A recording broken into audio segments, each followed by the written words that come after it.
Ёсць такая водная расліна з пацэтнай назвай сусак парасоністы.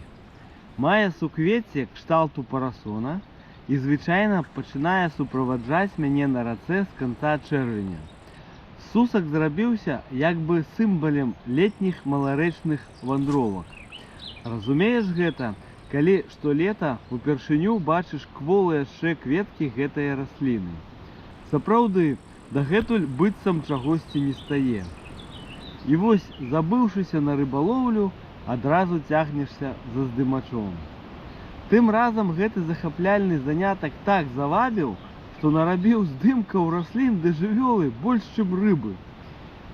А як тут не фатаграфаваць, калі навокал цвіркочуць жвавыя парачкі лугавых ерчыкаў, мітусяцца ценькія мятлікі-пераліўніцы, поўзаюць па духмяных цыбурах запэцканыя ў кветкавы пылок павольныя вусені, плятуць трапяткія цянёты важлівыя пузатыя павукі.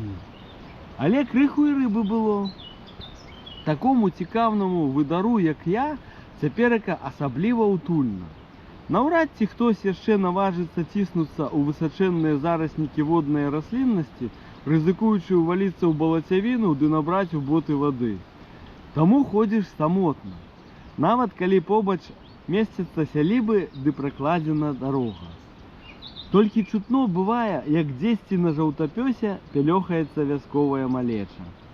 Як бы і ў нетры не плішчыўся, і адасобленасць адчуваецца. У гэтакіх варунках шчыльней робяцца адносіны з рачнымі жыхарамі. Тыя губляюць пільнасць, дазваляючы табе вольна паназіраць за імі ды наогул за развоем паклёўкі. Вось прынада мякка прываднілася ў вакенца між размаітым багавіннем ды праснакамі гарлачыкаў. Некаму чуй дух закарцела зірнуць, што гэта плюхнулася. Але той толькі падняўся, схапіць не наважыўся. Кідаеш яшчэ раз, потым другі, і ўсё пазіраеш, як рыбіна круціцца вакол воблера.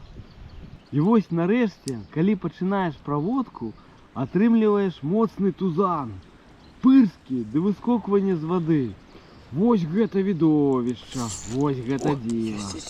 Хвалюешся, чакаючы на гапліку заўжды жаданага язя, але разумееш, што зноўку трапіўся галавень.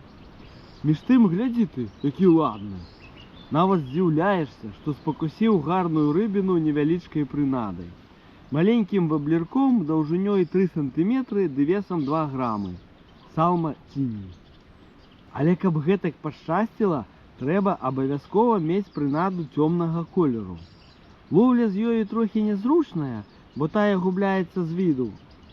Але чорны ці пазалочаны пузік галавач ахвотней прымае за брушка недарэчнага жужліка. Колер самай выніковай прынады ў варунках добрай празрыстасці ды плыткаводдзя малой ракі так і завецца – дайвінг бітл, то бок ныраючы жук. Ідзеш вось так з ім па рэчцы, дакладней прыцярэбліваешся, ды падкідваеш чорнага з залацінкай хрушча ў абраныя месцы. Як бы і спінінгам ловіш, але са сваёй выкшталцонасцю.